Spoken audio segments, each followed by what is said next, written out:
ውጤታማ ሰው ማን ነው ካላችሁ ከብርቱ ፍላጎት ጋር ሰማይ የሚሰማ ጆሮ ያለው ሰው፣ ሰማይ ማየት የሚችል ሰው፣ መለኮታዊ ምሪት የሚገለጥለት የሚያገኘው ሰው ነው። ልባርካችሁ ብዬ እኮ ነው። በላያችሁ በኢየሱስ ስም ሰማያት ይከፈቱ። ይሄ ቀን ከሰማይ የጠራ ነገር የምትሰሙበት ቀን ይሆን። አንድ ሰው ባርካለሁ።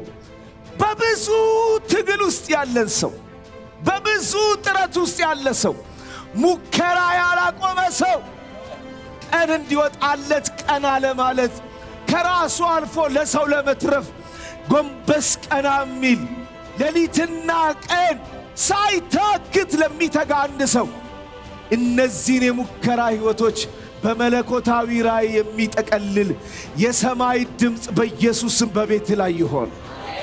በጌታ በኢየሱስ ስም ይሁን። በቃ ይበልህ። አሁን ከተዘጋ በር ጋር ሳይሆን ተከፍቶ ከሚለምንህ በር ጋር ተገናኝ በኢየሱስ ስም። በስመ አብ ወወልድ ወመንፈስ ቅዱስ አሐዱ አምላክ።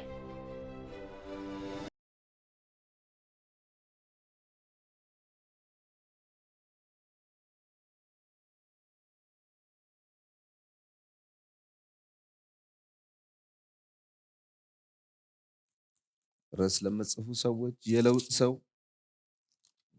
ሰው፣ የውጤታማ ሰው ብለን ሐዋርያው ጳውሎስ በመጀመሪያዊቱ የአውሮፓ ቤተክርስቲያን ውስጥ ስላደረገ ነገር ቶሎ ብዬ ተናግሬ እንጸልያለን። ሐዋርያት ሥራ ምዕራፍ 16 ከቁጥር 6 ጀምሮ ያለችውን እስከ 10 ብዬ ላንብባት ለመግቢያ። በጌታ በኢየሱስ ስም አነበዋለሁ። እንዲህ ነው የሚለው ቃሉ።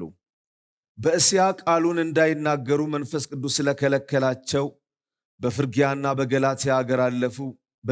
በሚስጵያ አንጻር በደረሱ ጊዜ ቢታንያ ይሄዱ ዘንድ ሞከሩ። የኢየሱስን መንፈስ አልፈቀደላቸውም። በሚስያም አጠገብ አልፈው ወደ ጢሮአዳ ወረዱ። ራእይም ለጳውሎስ በሌሊት ታየው።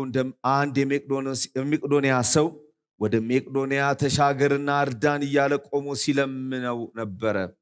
ራእዩንም ካየ በኋላ ወዲያው ወደ መቄዶንያ ልንወጣ ፈለግን፣ ወንጌልን ሰብክላቸው ዘንድ እግዚአብሔር እንደጠራን መስሎናልና ይላል።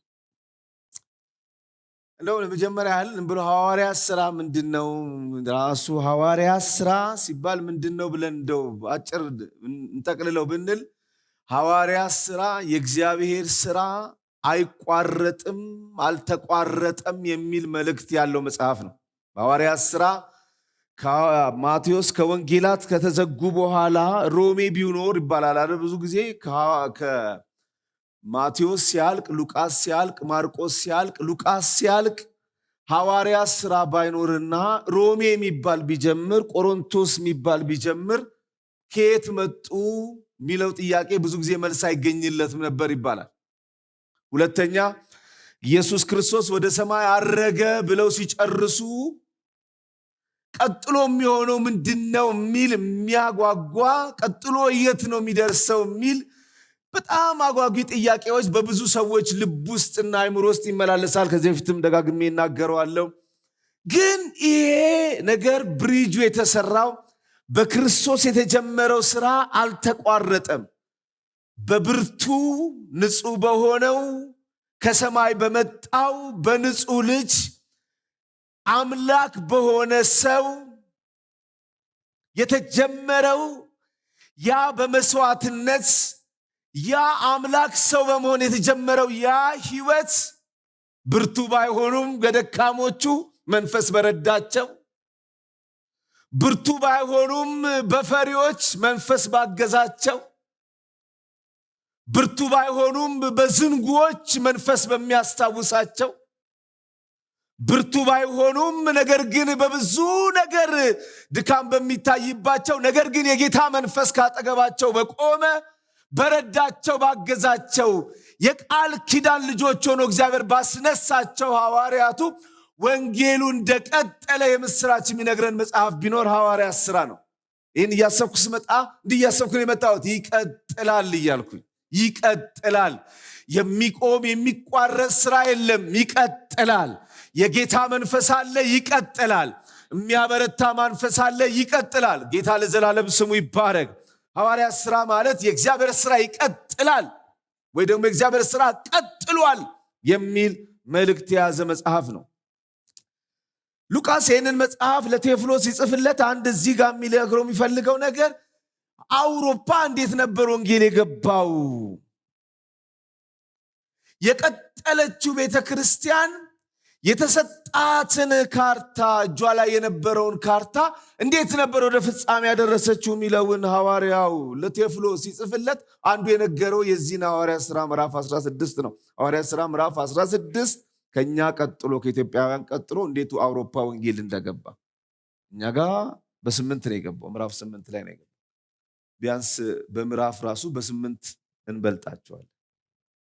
አሜን አትሉ ማለት ይበልጡናል ሲባል ብቻ ነው ደስ የሚላቸው። በ8 ምዕራፍ በፊት እኛ ጋር በኢትዮጵያ ጃንደረባ አማካይነት ገብቷል። እንግዲህ ብዙዎች የተለያየ ሐሳብ ቢኖራቸው ከ8 ምዕራፍ በኋላ ምዕራፍ 16 ላይ እንዴት አውሮፓ ወንጌል እንደገባ ይነግረናል። ዋናው መናገር የምፈልገው ግን ይዞ የገባውን ሰውዬ ውጤታማነት ነው። የውጤታማውን ሰውዬ ታሪክ እንድናየው ብዬ ነው። ሐዋርያው ምዕራፍ 9 ላይ ጌታን ከተቀበለና ምዕራፍ 13 ላይ ተጸልዮለት ለአገልግሎት ከወጣ በኋላ ብዙ ከተሞች ላይ ወንጌል እየደረሰ አንድ ቀን ግን ወደ ኤዥያ የመሄድ ፍላጎት ኖሮት እንደተነሳ እግዚአብሔር መንፈስ እንደከለከለ ወደ ቢታንያም ለመሄድ እንደሞከረ እንደተከለከለ ነገር ግን የእግዚአብሔር መለኮታዊ ራእይ ወደሱ እንደመጣና ወደ መቄዶንያ እንዲሄድ እንደላከው መጽሐፉ ነግሮን ይጀምራል። በዚህ ራእይ መሰረት ወደ አውሮፓ ከተማ እንዴት እንደገባ ይነግረንና አውሮፓን በወንጌል ደርሶ በአንድ ሴት አማካኝነት በዛ ከተማ ወንጌል ተሰብኮ የመጀመሪያዊቱ አውሮፓዊቷ ቤተክርስቲያን እንደተተከለች መጽሐፉ ይነግረናል። ቀላል አይደለም። ባይዘዌ ከመካከለኛ ምስራቅ ወጥቶ በወቅቱ በነበረው ትራንስፖርት በወቅቱ በነበረው ሁኔታ አልፎ ሌላ አህጉር ወንጌል ይዞ መሄድ ቀላል ነገር አይደለም፣ ከባድ ነው። ሐዋርያው ጳውሎስ ይሄንን ወንጌል ይዞ ወደ አውሮፓ ለመሄድ ኤዥያ ለመሄድ ነበር ያሰበው እናየዋለን። ወደ ጢሮዳ ለመሄድ ነበር፣ ወደ ቢታንያ ለመሄድ ነበር የፈለገው። ግን የእግዚአብሔር መንፈስ ወደዚህ ወስዶት እዛ ከተማ አስገብቶት ከብዙ ትግል ጋር በዛች ከተማ ቤተክርስቲያንን ተክሎ የእግዚአብሔርን መንግስት አቋቁሞ ሄደ። የኔ ጥያቄ እንዴት ነው ይሄ ሰውዬ ውጤታማ የሆነው ነው? መቼም ተከለ ሳይሆን እንዴት ተከለው ነው እኛን የሚጠቅመን። ሁል ጊዜ ታውቃላችሁ ሰዎች እኔ መጽሐፍም ላንብብ የሰዎች ግለ ታሪክንም ልስማ መጨረሻቸው አይደለም የሚያስደስተኝ፣ ፕሮሰሱ ነው የሚያስደስተኝ። ፕሮሰሱ ላይ ነው ጊዜ ቆይቼ መስማት የምፈልገው። እንዴት እዚህ ጋር ደረሱ ነው የሚያስገርመኝ እንጂ የደረሱበትን ቦታ ማየት አይደለም የሚያጓጓኝ። አንዳንድ ሰው በባህሪው መድረሻውን መሄጃውን አያሳያችሁም። የእግሩን ፉትኖት ሁሉ እየጠራረገ የሚሄድ ሰው አለ፣ እንዳትከተሉት አድርጎ የሚሄድ አለ። አንዳንድ ሰው ደግሞ ትውልድ እንዲከተለው አድርጎ ደግሞ የሚሄድ አለ። እንዲህ ነው የመጣሁት እንደዚህ ነው የሄድኩት ብሎም ይነግረናል። አንዳንድ ሰው የእውነት ለመናገር እንዴት እንደሆነ አናቅም፣ እንደሆነ ብቻ ነው የምናቀው። እንደሆነ ካወቅን ራሱ ደግሞ ችግር አለው። ባላወቅን ኖሮ ነበር የምንለው። አንዳንድ ጊዜ አንዳንድ ሰው እንዴት እንደወጣ ራሱ አታውቁትም። ጣራ ላይ ወጥቶ ስታዩት ከፍታ ላይ መሆኑን ስታዩ ደስ ሊላችሁ ይችላል። ግን የወጣበትን መሰላል ፈልጋችሁ አታገኙ። ግን እዛ አካባቢ ስታዩ ግን የሰው ትከሻቸው ላይ በእግራቸው የተረገጡ ሰዎች ታዩና አያደርገውም ትላላችሁ። ብቻ ሰው ላይ ተንጠልጥሎ እንዳይሆን የወጣው አያደርገውም ትላላችሁ። አለመፈተሽ ይሻላል። አንዳንድ ሰው ለምን እንደወጣ መውጫውን አታውቁትም። የብዙ ሰው እንባ መርከብ ውሃ ሆኖት ተንሳፎ እኮ ሚዝናና አለ እኮ፣ የሚደርስም አለ የሚሄድም አለ። ግን እዚህ ስፍራ ላይ ሐዋርያው ጳውሎስ አውሮፓን በወንጌል ደረሰ ስንል እንዴት ተሳካለት? ቶሎ ለማለት አንድ ሶስት ነገሮች ነው በዚህ ክፍል የምናገረው እዚህ ላይ ያለው ነው። እንዴት ውጤታማ ሆነ? የመጀመሪያው ነገር የጋለ አንድ ነገር የማድረግ ፍላጎት በውስጡ ነበር። ሐዋርያው እንዴት ተሳካለት? እንዴት ውጤታማ ሆነ? እንዴት አውሮፓን በወንጌል ደረሰ? እንዴት ከራሱ ከተማ አልፎ አህጉር ተሻግሮ ሄዶ ውጤታማ መሆን ቻለ? ይሄ ሰውዬ ውስጡ ብርቱ የሆነ የጋለ አንድ ነገር የማድረግ ብርቱ ፍላጎት ውስጡ ነበር። ከየት አገኘው?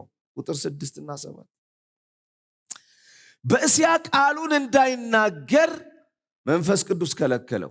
ምን ፈልጎ ነበር? እሱ መናገር ፈልጎ ነበረ። ማን ከለከለው? ብርቱ ፍላጎት። በጌታ በኢየሱስ ስም ድንዝዝ ያለ ግለት ያጣ የማይንቀዠቀዥ ውስጣችሁ የማይጮ ነገር ካለ ዛሬ በጌታ በኢየሱስም ከዚህ ቃል የተነሳ ትንሣኤ ይሆንልናል። ወደ እስያ እንዳይሄዱ በእስያ ቃሉን እንዳይናገሩ መንፈስ ቅዱስ ከለከላቸው። ቀላል ቃል አይደለም። የከለከላቸው ደግሞ መንፈስ ቅዱስ ነው። ከዛ ሲከለከል ቁጭ አለ ይላል አይልም? ምንድነው የሚለው? በፍርግያና በገላትያ አለፉ። በሚስሚያም አንጻር በደረሱ ጊዜ ወደ ቢታንያ ለመሄድ ሞከሩ። በዛም ምን ሆኑ?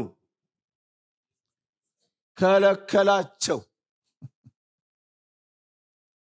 እሺ ከለከላቸው። በቃ ሲከለከላቸው ቁጭ አሉ አይልም? በሚስያም አጠገብ አልፈው ወደ ጢሮአዳ ወረዱ።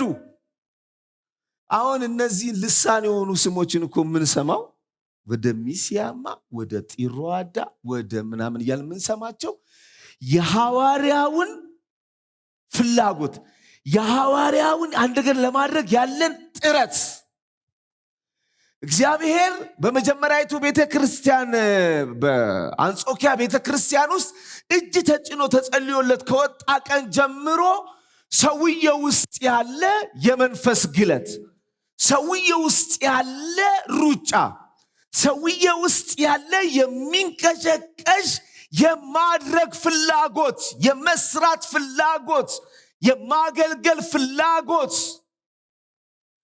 የተሰጠውን ነገር የመከወን ፍላጎት።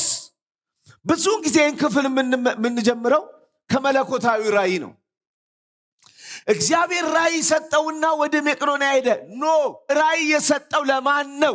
መጀመሪያ ራእይ የሰጠው ቤቱ ለተኛ ለተጋደመ አንድ ቀን ጌታ የሚያደርገውን አያለው ለሚል ዝም ብሎ በባዶ ተስፋ ለተሞላ እንዲሁ ፊቱን አርዝሞ ለተቀመጠው ሰውዬ ሳይሆን ራእዩ የመጣው ለማን ነው ካልክ ወደ እስያ ለመሄድ የሚፈልግ ሲከለከል ወደ ጢሮአዳ የሚሄድ ሲከለከል ወደ ቢታንያ የሚሄድ ሲከለከል የተከለከለበትን ቦታ ላይ ቁጭ ብሎ ማያለቅስ ይሄኛው ተዘጋ ማለት ይሄኛው የለም ማለት ነው ማይል እዚህ ጋር የለም ማለት እዚህ ጋር የለም ማለት ነው ማይል የዚህኛው ግርግዳ ለዚህኛው የበር ማዕዘን ነው የበሩ አንዱ ክፍል ነው ብሎ የሚያስብ እዚህ ጋር ያለን ግርግዳ ዙሪያ በሙሉ ግርግዳ ነው በሚል ትርጉም የማይወስድ እግዚአብሔር የተባረከ ይሆን።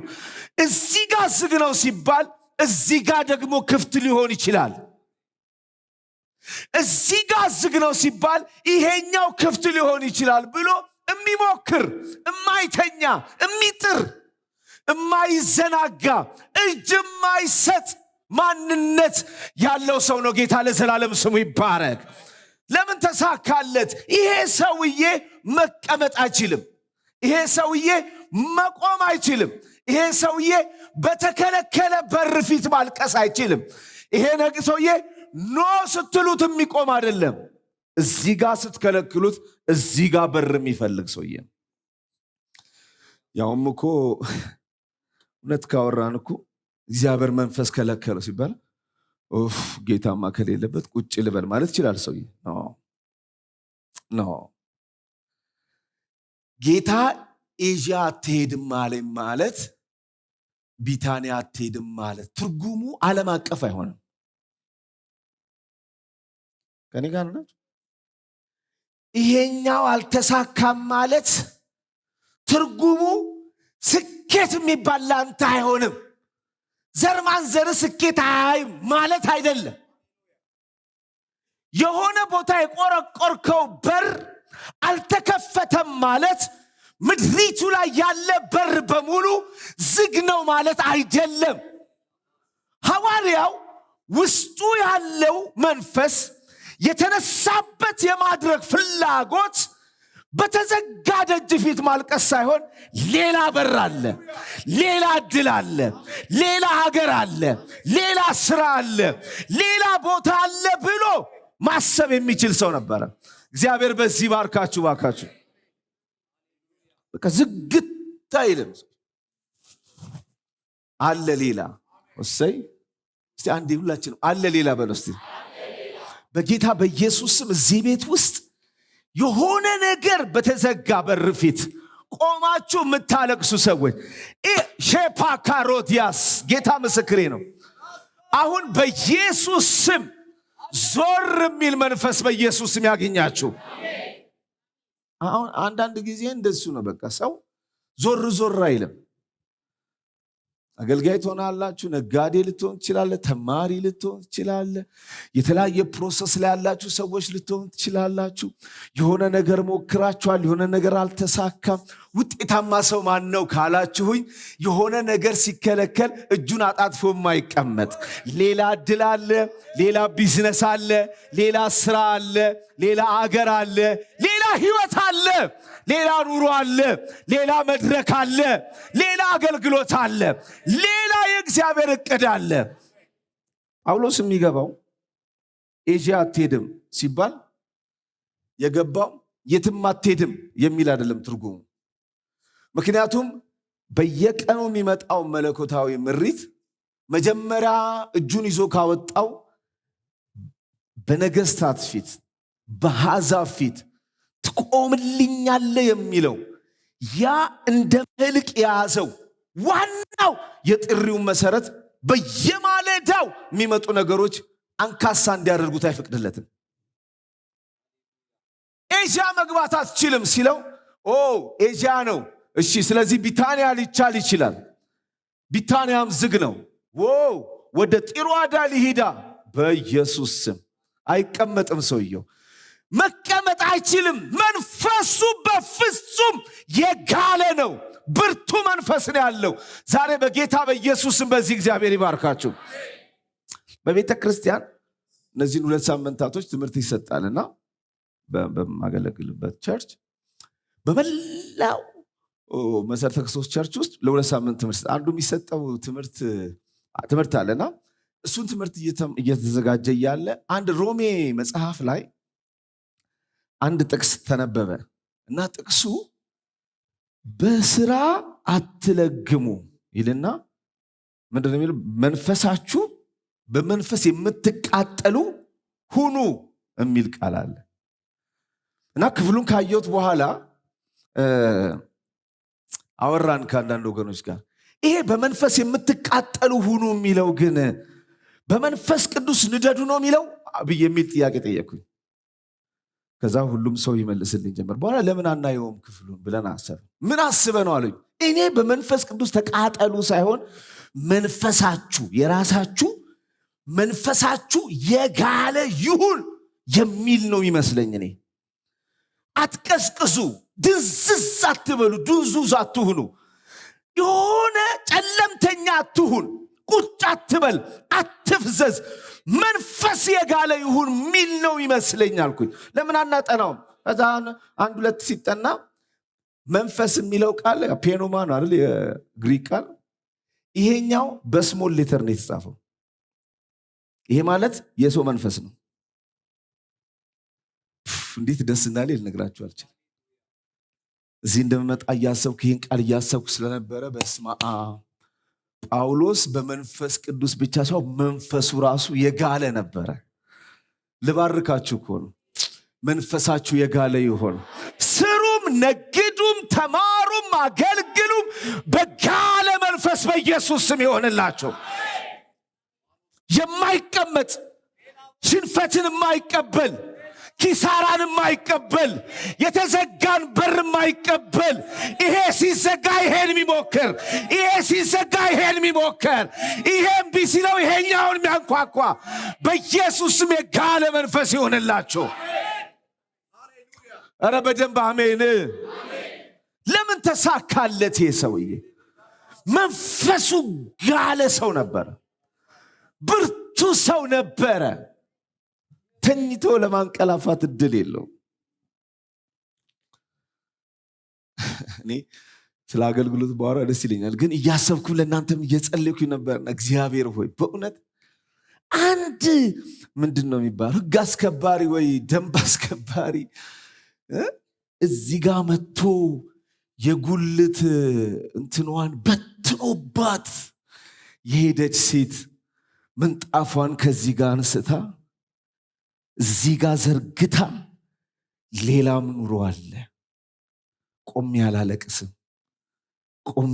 አላለቅስም፣ አምላኬንም አላማረርም፣ እዚህ ጋር ደግሞ ሌላ አለ ብላ የምትዘረጋ ሴት የሆነች ግን የጨከነች የቆረጠች ለሽንፈት እጇን የማትሰጥ ለእጦት እጇን የማትሰጥ ለባዶነት እጇን የማትሰጥ አንጀቷን አስራ የቆመች ጨካኝ ሴት አሰብኩኝ። ዛሬ በጌታ በኢየሱስ ስም ሌላ በር አለ፣ ሌላ ድል አለ፣ ሌላ መንገድ አለ።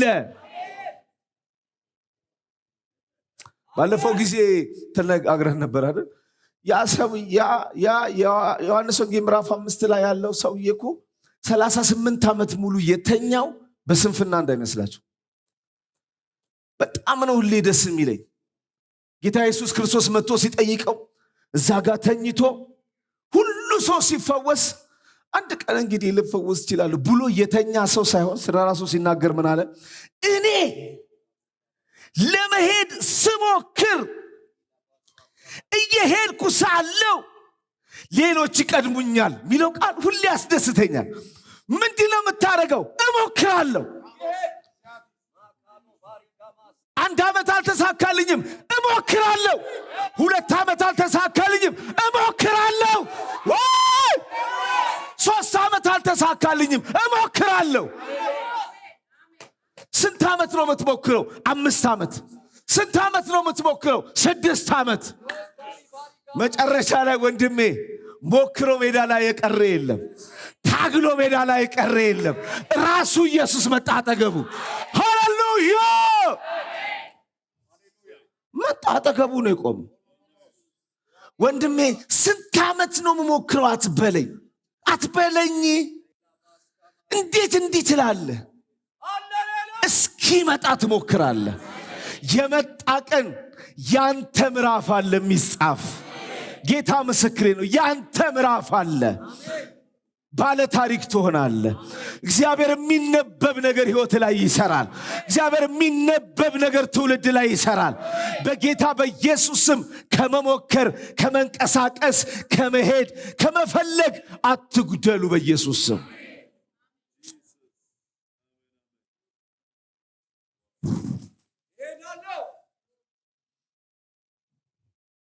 የማይቆሙ እግሮች ይሁንላችሁ። የማይዘናጋ ልብ እግዚአብሔር ይስጣችሁ። አገር ነው፣ ፖለቲካው ነው፣ ኢኮኖሚው ነው፣ ምድሩ ነው፣ ሰዎች ናቸው፣ እነንትና ናቸው። አይመለከትም ወንድሜ፣ አይመለከትም። አንተ ምታኖር እጅ በሰማይ አለች። ዝም ብለህ ተንቀሳቀስ። የት ጋር እንደምትደርስ ታየዋለህ። እንዳትቆም፣ በአፋቸው ቃል እንዳትቆም፣ በንግግራቸው እንዳትቆም።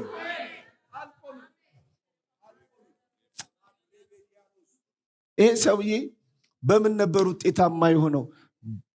የጋለ መንፈስ አለው፣ ብርቱ መንፈስ አለው። ተባብራችሁ አታቆሙትም፣ ተሰብስባችሁ አታቆሙትም። በጌታ በኢየሱስ። እሺ፣ ሁለተኛው መለኮታዊ ምሪት የተለማመደ ሰው ነበር። ይህን እዚሁ ክፍል ላይ እናያለን። ራእይም ለጳውሎስ በሌሊት ታየው። በጣም ደስ ይለኛል ይሄ ቃል። እኔ ላረጋግጥላችሁ፣ እግዚአብሔር ለማን ያወራል በሉኝ፣ ለማን ነው የሚናገረው በሉኝ፣ ለማን ነው ራእይ የሚሰጠው በሉ፣ ለሚንቀሳቀስ ሰው፣ ለሚንቀሳቀስ ሰው። ወንድሜ ይህን እየሞከርክ ነው። ቀጥሎ ይህን ትሞክራለህ፣ ከዛኛውን ትሞክራለህ፣ ከዛኛውን ትሞክራለህ። እዚህ መሃል ላይ ወስዶ ሰማይ ለአንተ ካቀደልህ ነገር ጋር የሚሰፋ የሰማይ መገለጥ ወደ አንተ መምጣት ይጀምራል። ኦልሬዲ ወክ እያረክ ነው። ኦልሬዲ እየተንቀሳቀስክ ነው። ኦልሬዲ ለማድረግ ያለ ብርቱ ፍላጎት አለ። አንተ ውስጥ ስንፍና የለም። አንተ ውስጥ መደንዘዝ የለም። አንተ ውስጥ ዳተኝነት የለም። አንተ ውስጥ መለገም የለም። አንተ ውስጥ ተስፋ መቁረጥ የለም። ሲወስዱብህ የሚቀጥለውን ትሞክራለህ። ሲዘጋብህ ሄደ እንደገና ትቆፍራለህ። ይሄን ሲዘጉ ያንን ትቆፍራለህ። እንዴት እንደሆነ አታውቀውም። መጨረሻ ላይ ራስህን ሮቦት ላይ ታገኘዋለህ። ሮቦት ላይ ራስን ታገኘዋለህ። ለጥል የማይመች ስፍራ፣ ለክርክር የማይመች ስፍራ፣ ካንተ ጋር ለመደራደር የማይችሉበት ስፍራ፣ ካንተ ጋር ቆሞ ማውራት የማይችሉበት ስፍራ፣ እማትመጥናቸው ቦታ ላይ ትደርሳለህ። ለክርክር የማይመች ስፍራ ላይ ትደርሳለህ። መቼ? መቆፈር ካላቆምክ፣ መቼ? ማድረግ ካላቆምክ። ሄዶ ነው ሰውዬው ይቆም። ለዚህ ሰውዬ ነው እግዚአብሔር መለኮታዊ ራእይ ያመጣው። በሌሊት መጣ። ልጄ አለ፣ ልጄ ነግሬው ካልተገላገልኩ አይለቀኝም አለ ራሱ እግዚአብሔር። እኔ ነግሬው እዚህ ጋር ነው ቦታ ካላልኩት አይለቀኝም። ምክንያቱም እዚህ ስለው ተው ስለው እዚህ ይሄዳል፣ ተው ስለው እዚህ ይሄዳል።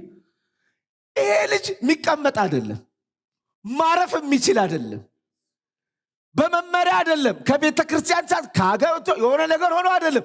ሰውዬ ውስጥ ያለው ብርቱ መንፈስ ተጓዥ ነው። ከዛ ጌታ ከሰማይ ራእይ ሰጠው። ይሄ ልጅ እኔ ራሴ ልገላግለው። በሌሊት ራእይ አየ። ውጤታማ ሰው ማን ነው ካላችሁኝ፣ ከብርቱ ፍላጎት ጋር ሰማይ የሚሰማ ጆሮ ያለው ሰው፣ ሰማይ ማየት የሚችል ሰው፣ መለኮታዊ ምሪት የሚገለጥለት የሚያገኘው ሰው ነው። ልባርካችሁ ብዬ እኮ ነው። በላያችሁ በኢየሱስ ስም ሰማያት ይከፈቱ። ይሄ ቀን ከሰማይ የጠራ ነገር የምትሰሙበት ቀን ይሆን። አንድ ሰው ባርካለሁ። በብዙ ትግል ውስጥ ያለን ሰው፣ በብዙ ጥረት ውስጥ ያለ ሰው፣ ሙከራ ያላቆመ ሰው ቀን እንዲወጣለት ቀና ለማለት ከራሱ አልፎ ለሰው ለመትረፍ ጎንበስ ቀና የሚል ሌሊትና ቀን ሳይታክት ለሚተጋ አንድ ሰው እነዚህን የሙከራ ህይወቶች በመለኮታዊ ራእይ የሚጠቀልል የሰማይ ድምፅ በኢየሱስም በቤት ላይ ይሆን፣ በጌታ በኢየሱስም ይሁን። በቃ ይበልህ። አሁን ከተዘጋ በርጋ ሳይሆን ተከፍቶ ከሚለምን በርጋ ተገናኝ በኢየሱስ ስም። በስመ አብ ወልድ መንፈስ ቅዱስ አሐዱ አምላክ። ኧረ በደንብ አሜን በሉኝ። ዝግ ዝግ ዝግ ዝግ። አሁን መጣና ሰማይ ሲከፈት ና ና ና ና። ወይ ይሄ ድምፅ በኢየሱስም በጆሮ ትሰማዋለህ። ሂድልኝ ሂድልኝ፣ አትምጣብኝ፣ ዝግ ዝግ ዝግ። ይሄ ድምፅ ነው። ይሄ መልእክት ነው። ተጠርተ ነው የምትሄደው። አሁን ያው እግዚአብሔር ምስክሬ ነው። ተጠርተ ነው። ወደዚህ ዝግ፣ ወደዚህ ዝግ፣ ወደዚህ ክልክል ተብለ ቀጥ ብለ ቆመ። ምን ላርግ ስትል በዚህ ደግሞ ና ና የሚለምን ድምፅ ና። ይሄ ድምፅ ነው። አንድ ሰው በጣም የታገለበትን ነገር ተለምኖ ይቀበላል። በጌታ በኢየሱስ ስም ና ብለው ለመነው፣ እርዳን። ሊሄድ ነው ወደ መቄዶንያ። ለምነህ አይደል? ሁሉ ተዘጋብህ አይደል? ሁሉን ቆለፉብህ አይደል? አሁንስ እዚህ የምትሄደው ለምነህ ነው? አይ አይደለም። ከሰማይ እኮ ድምፅ መጣ እና ምንድን ነው? ተለምኜ ነው። አሁን የሰማይ ድምፅ በላያችሁ ላይ ይሆን። መለኮታዊ መሬት። ሶስተኛው እንገራችሁ ምንድን ነው የሚለው እዚህ ላይ ደስ የሚለኝ ቃል አለ። ከብርቱ ፍላጎት ጋር የበዛ የመለኮት ድምፅ። ሶስተኛው ለመለኮት ድምፅ የሚታዘዝ ቀና ልብ ያለው ሰው ነው ውጤታማ የሚሆነው። እዚህ ጋር ይሁት ራእይም ጳውሎስ በሌሊት ታየ። ወደ መቄዶንያም ሰው ወደ መቄዶንያ ተሻገር እርዳን እያለ ቆሞ ሲለምን ነበረ። ራእዩንም ካየን በኋላ በጣም የምወደው ቃል ወዲያው። እስቲ ወዲያው በሉ ባካችሁ። እስቲ አንዴ እንደዚህ አይደለም በደንብ አንዴ ድገሙልኝ። መቼ? ወዲያው። ማነው ውጤታማ ሰው? መንፈሱ ብርቱ የሆነ ከመለኮታዊ ሐሳብ ጋር በድምፅ የሚገናኝ ብቻ ሳይሆን ለተገለጠለት ራእይ ከደምና ከስጋ ጋር ሳይማከር ፈጥኖ የሚታዘዘው ሰውዬ፣ ወዲያው ለሰማይ ድምፅ ምላሽ የሚሰጠው ሰውዬ እሱ ነው ውጤታማ ሰውዬ ይለናል ሉቃስ ለቴዎፍሎስ ይጽፍለት። ተሳካለት። እንዴት? ወዲያውኑ ወደ መቄዶንያ ልንወጣ ፈለግን። ወንጌልን ሰብክላቸው ዘንድ እግዚአብሔር እንደጠራን መስሎናልና በቃ እንሂድ። ፍላጎቱ አለ፣ ድምፅ መጥቷል። እዚህ ጋር ደግሞ መዘናጋት የለም፣ መታዘዝ አለብን። ለመች? ለመለኮታዊ ድምፅ። እግዚአብሔር የተባረከ ይሁን። አንድ ጊዜ እንደ ቴዲ እንደዚህ ቤተክርስቲያን ፓስተር ቆመና ባካችሁን ለተሐድሶ መጸለይ አለብን እና የሚቀጥለው ሮብ ቀን ሁላችንም ተገናኝተን ለተሐድሶ እንጸልያለን አለ። ሮብ፣ ሐሙስ፣ አርብ ብሎ አወጀ። ያው ጸሎት ሁላችሁም እንደምታውቁት ነው። እናንተ ጋር አላውቅም፣ ግን ብዙ ሰው አልመጣም። የፓስተሩ ሚስት፣ ሁለት ባልና ሚስቶች ሁለቱ እና አንድ ሴት ሆነው 5 ነው የመጡት ጸሎቱ ላይ። ከዛ ጸሎቱ አለቀ። ፓስተሩ 5 ከጸለዩ በኋላ እግዚአብሔር እንደው በልባቸው ያስቀምጠው አንዳች ነገር ይኖር ይሆን ይላቸዋል። ሁሉም አይ ምንም አላለንም ይላሉ። ሁለተኛው ቀን ሐሙስ ይገናኛሉ፣ ይጸልያሉ። አርብ ቀንም እንደዚሁ እንደው እግዚአብሔር ያላችሁ ነገር አለ ውስጣችሁ ይላቸዋል። አንዷ ብቸኛዋ ሴት ምን ትላለች? እኔ ይኸውልህ ፓስተርዬ፣ እንግዲህ እኔ አላቅም፣ ስለ ድምፅም አላቅም፣ ግን ከገባንበት ከሮብ ጀምሮ ያ ፊት ለፊት ያለው መድረኩ ላይ ያለውን ጠረጴዛ ሂጂና 3 ጊዜ ምቺው የሚል ድምፅ ሰማለሁ ማለት።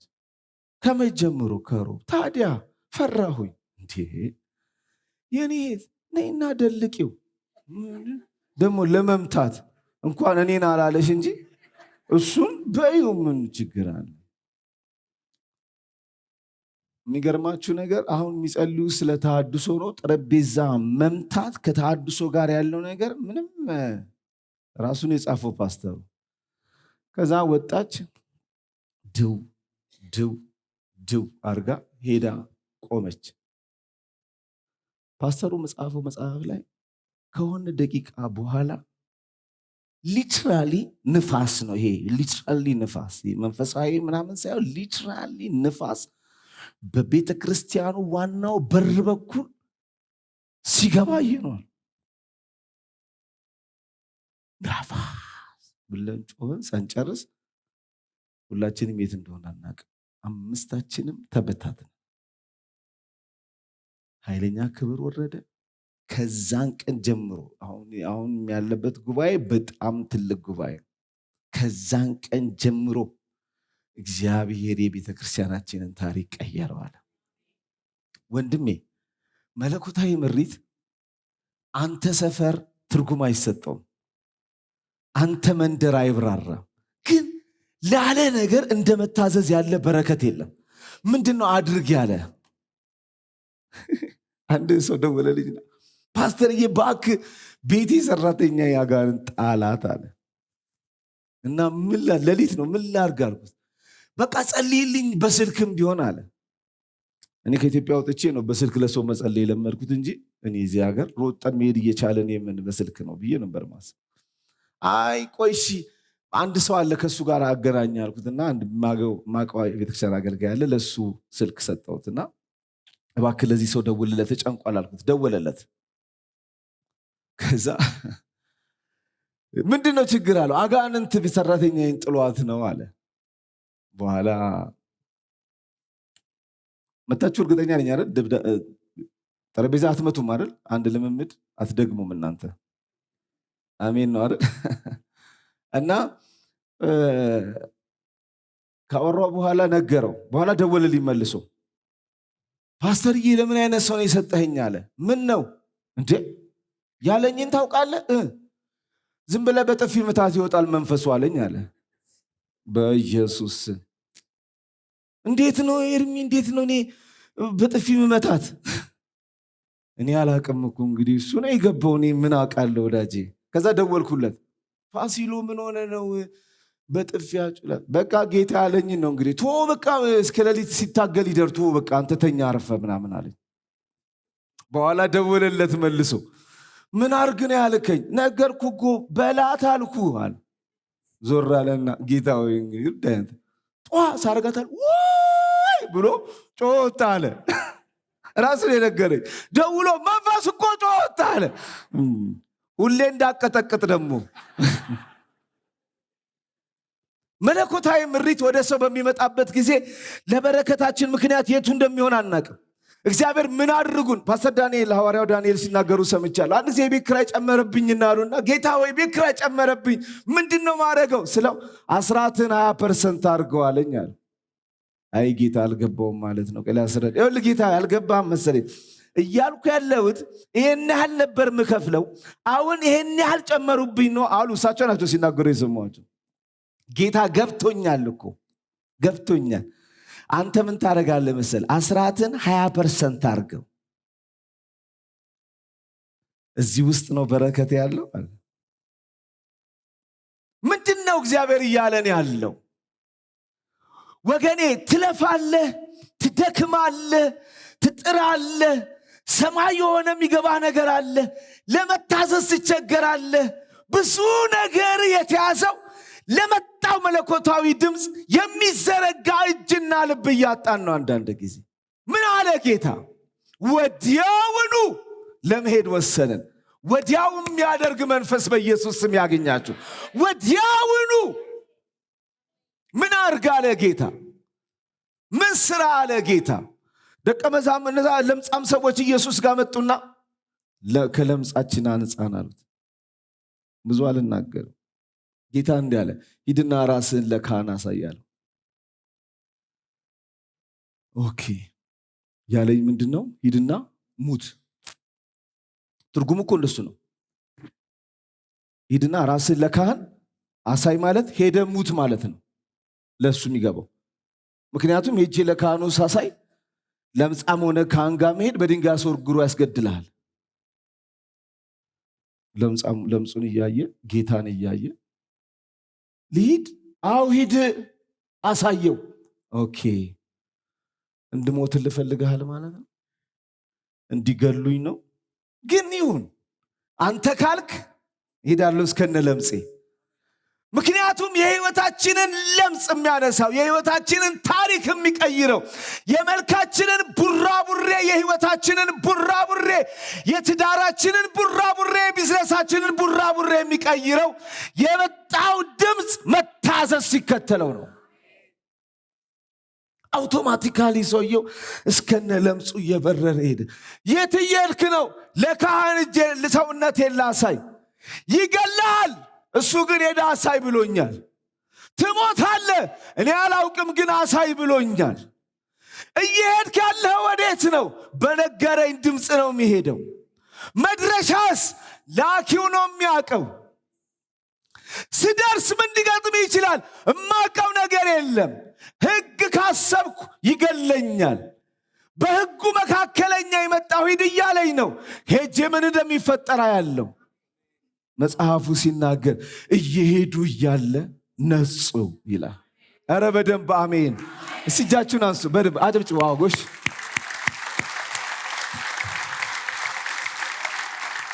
ልባርካችሁ።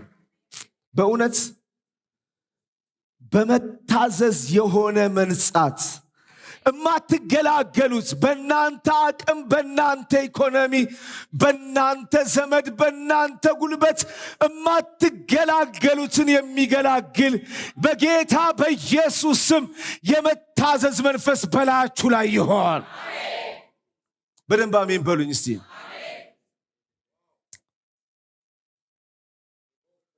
መለኮታዊ ምሪት መታዘዝ የመጨረሻውን ልንገራችሁና ልጨርስ።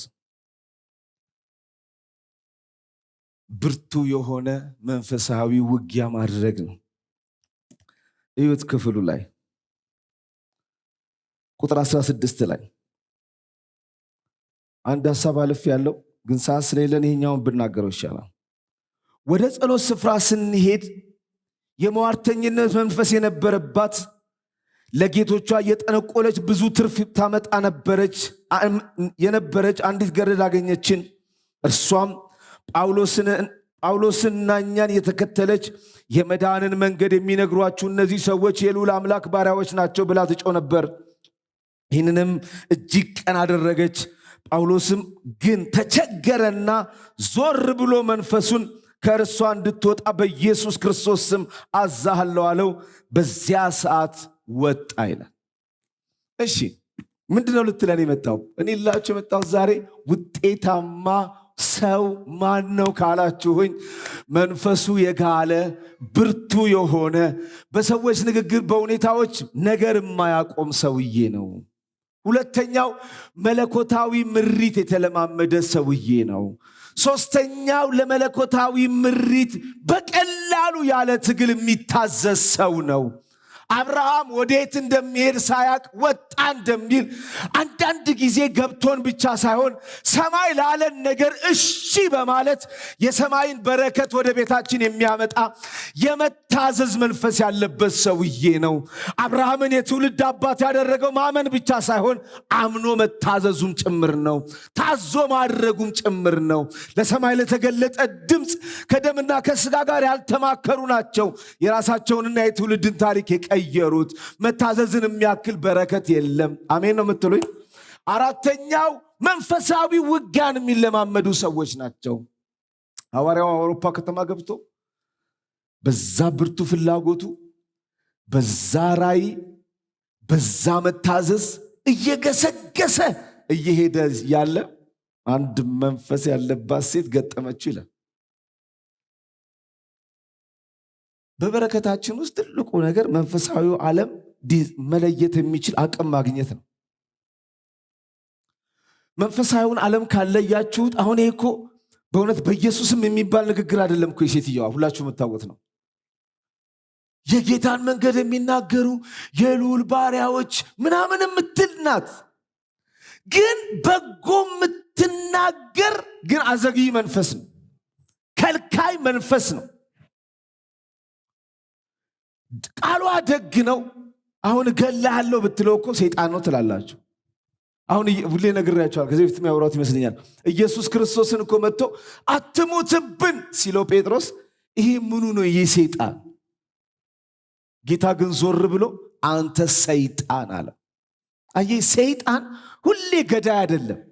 አኗሪ መስሎ ይመጣል። በጎ ቃል ይዞ ይመጣል። ጳውሎስ ግን እጅግ ተቸገረ ይልና ዞር ብሎ መንፈሱን ገሰጸው ይላል። በየትኛውም የህይወት ሁኔታችሁ ውስጥ መለየትን የሚያክል መንፈሳዊውን ዓለም መለየትን የሚያክል የውጤታማነት መንገድ የለም። ያው ማውንት ዝምን አለኝ ባይብል ኮሌጅ ተማሪ ሆነን አሁን አሜሪካ ሀገር ያለ ፓስተር ነው። ባለቤቴን ይዤ ወደ ሱቅ ሄድኩኝ አለ እና ልብስ ልንለካ ነው። የሆነ ቀሚስ አየች። ያኔ ነው ቆይቷል። አሁን ይኑር በዚህ ብር አላውቅም። 4000 ብር አላት አለ። ወደደችው። ስትለካ እዚህ ጋር ይነካታል፣ እዚህ ጋር ይነካታል። ወንድም ነኝ ክርስቲያንም ነኝ። ምኑ ያናደደኝ እንደሆነም አልገባኝም አለ። ወንድነቴ ነው መንፈሳዊ ዓለም ገብቶኝ ነው ብዙም አልገባኝም፣ ግን ውስጤ መቆጣት ጀመረ አለ። መሃል ላይ መጸለይ ጀመርኩ አለ። በጌታ በኢየሱስ ስም እያልኩ በልሳን ዝም ብዬ መጸለይ ጀመርኩ አለ። ሚስቴ ከልብሱ ላይ አይኗን ማውረድ አቃታት። ይሄን ነው መንገዛው ትለኛለች። እባክሽን 2 ሱቅ እኔ ስላት ኖ ይሄን ነው መገዛው ትለኛለች። እኔ ደግሞ ውስጤ በጣም ተቆጥቷል። አሁን የተቆጣሁት እኔ ነኝ? የጌታ መንፈስ ነው? ምንድነው እየተፈጠረ ያለው? ምንም አልገባኝም። እዩ ልብሱን በደንብ በቃ አንተ እንዳትሸጥባት እዚህ ጋር ደርሰን እንመጣለን አለ። አይ ሰው ከመጣ ሸጣል ይላል። እሱ ደግሞ በድፍረት ከወጣሽ ላታገኙ ትጫለሽ፣ ያውም ዋጋ ጨምርብሻለሁ ሄደሽ ከመጣሽ ይላታል። እሷ ደግሞ ጓግታለች። መጨረሻ ላይ ባል ሆንኩኝ አለ። በቃ ያበሻ ባል ውጪ ብያለሁ ውጪ አልኩኝ። እዛ ወጣች አለ። 2-3 ሱቅ አልፈን ስንሄድ ራሱን ልብሱን አየነው። ከዛ ለካችሁ ምናምን ስንት ነው ስንለው 1500 አለናል። በቃ ገብቶኛል። ሲነካት ነው እሷ ኦልሬዲ ፖሰስድ እየሆነች የነበረችው በልብሱ ላይ። ምንም እኮ የማይመለከተው ነገር ነው 10 ጊዜ የሚዳብሳት። ወንድሜ ለመነገድ ለማገልገል ለመስራት አይደለም እኮ ሱቅ ለመገበያየት መንፈስ ክፍት ካልሆነ መንፈሳውን ዓለም ካለየው ተዘርፎ ወደ ቤት ትገባለህ። ኖ ያውም በጣም ብዙ ጊዜ ዶክተር ነው በስነ መለኮት በግሪኩ በብራይስጡ ሲል እንጂ ሰማይ ገባኝ ሲል ሰምተን ስለማናቅ የሱን ዝም ብሎ መቀበል ነው በቃ። ወገኖቼ መንፈሳዊ ዓለሙን ካልተረዳን መገለጥ ካላገኘን ይሄን ዲሰርኒንግ ስፒሪት ይሄንን መንፈሳዊ ጋር ካልተለማመድን ውጤታማ መሆን አንችልም። ለመሰላችሁ እንደዚህ የሚላቸው አንዚህ ሐዋርያው ጳውሎስ እንግዲህ ታውቃላችሁ ለወንጌል ያለውን ብርቱ ፍላጎት አሁን ሮሜ ላይ የሚለው ነገር አለ። እናንተ ጋር መተን ወንጌል ሰብከን ሰዎች ሲድኑ ማየት በጣም ብርቱ ፍላጎት ውስጥ ያለ ማየት ፈልጋል ይላል። ይሄ ሰውዬ ነው አንድ ቀን ለንጉሱ ይሰብከዋል። ንጉሱ ጌታን ተቀበል ጌታ ይወድሃል ይለዋል። ጳውሎስ እየሰበከ እኮ ነው። ሰብኮ ሲጨርስ ትቀበላለህ? አልቀበልም። ወረጉድ እል ኢየሱስ በኢሳይያስ እንደተጻፈው በኤርምያስ እንደተጻፈው በዘካርያስ እንደተጻፈው ዳዊት እንዳለው አስረድቶት ትቀበላለህ? አልቀበልም። ስማ በኋላ ላይ ምንድነው ችግሩ? የአቴና ፈላስፎች ሳይቀሩ በወንጌል ስብከቱ እጃቸውን የሚሰጡ ሰውዬ እዚህ ጋር ያለው ሰውዬ ድርቅ ብሎ ቀረ። ዞር ዝብሮ ብሎ ማየት ጥሩ አይደል? ጳውሎስ ዞር ብዬ ሳይ ኤርምያስ የሚባል ኤርምያስ አይደለም የለም ኤርምያስ ብሎ ጠንቋይ የለም። ባይዘው ጌታ ይባላል። ኤርምያስ ነው የሚባል ጠንቋይ እዚህ ጋር ቆሟል። ለካ ሰውየው እንዳይቀበል ምን እያደረገው ነው? ሰውየውን እየታገለው ነው። አውቶማቲካሊ ውስጤ ተቆጣ ነው የሚለው ጳውሎስ። ዞር አለና እውር ሁን። ከባድ እኮ ነው። መንፈሱን ብቻ አይደለም እኮ ሰውየው ላይም ጭምር ነው። የጌታን መንገድ ከማጣመም አታርፍምን? እውር ሁን አለው ይላል። አውቶማቲካሊ ሰውየው እውር ሆነ። መንፈሱ ተመታ። ዞር አለና ጌታን ትቀበላለህ ሲለው ሰውየው አዎ አለ። ልባርካችሁ እኮ ብዬ ነው። በእውነት እጃችን መግባት የሚገባው የኛ የሆነ በእኛ አቅም መሰብሰብ ያለበት ነገር ግን እንዳይሰበሰብ ጠላት በአንድም በሌላ መንገድ ወሮት ያለ ነገር ዛሬ በጌታ በኢየሱስ ስም የተለቀቀ ይሆን። በኢየሱስ ስም የተለቀቀ ይሁን። ቁጣ ገባበት፣ ገሰጸው፣ መንፈሱ እውር ሆነ፣ ሰውየውን ገቢ አደረገው። ምን ልላችሁ ፈልጌ ነው? ውጤታማ ሰው ማን ነው ካላችሁ፣ ተዋጊ ሰውዬ ነው። ሚተኛ አይደለም። ትነግዳለህ ግን ትተኛለህ አይሆንም። ትሰራለህ ግን ትተኛለህ አይሆንም። ወንድሜ አይሆንም። አጠገብህ ሰው በምን መንፈስ እንደሚሰራ አታውቅም። ያኛው በምን እየተንቀሳቀሰ እንደሆነ አታውቅም። አሁን ጳውሎስን ጠጋ ብለህ ስብከት አትችልም ትለዋለህ። ይሄን ሰውዬ ወደ ጌታ ስላልመጣ አትችልም እኮ አንተ መስበክ አትችልም። ይሄን ሰውዬ መቀየር አትችልም ስላልቻለ አይደለም። ከበባ ነው፣ ውጊያ ነው፣ መንፈሳዊ ጦርነት ነው። ዞር በልና በቁጣ እውር ሁን በለው፣ ነፃ ታወጣዋለህ። ኧረ በደንብ አሜን። ማን ነው ታጋይ ሰው ዛሬ? ውጤታማ ሰው ማን ነው? የማይቻል ነገር የሚቻልለት ሰው ማን ነው? እንደዚህ እንደ ጠዋት ጤዛ ታይቶ በሚጠፋ የህይወት ዘመኑ ውጤታማ ሆኖ የሚያልፈው ሰው ማን ነው? መንፈሳዊ ውጊያ ቅጡ የሚዋጋ ሰው ነው። ዞር ብሎ ማየት የሚችለው ሰው ነው። ዛሬ ባርካችኋለሁ። እግዚአብሔር አይኖቻችሁን ይከፍተዋል። ሌሊቶቻችሁ በኢየሱስ ስም የብርቱ ውጊያዎች ይሆናሉ። የማስለቀቅ ይሆናሉ። የመንጠቅ ይሆናሉ። እንጸልያለን።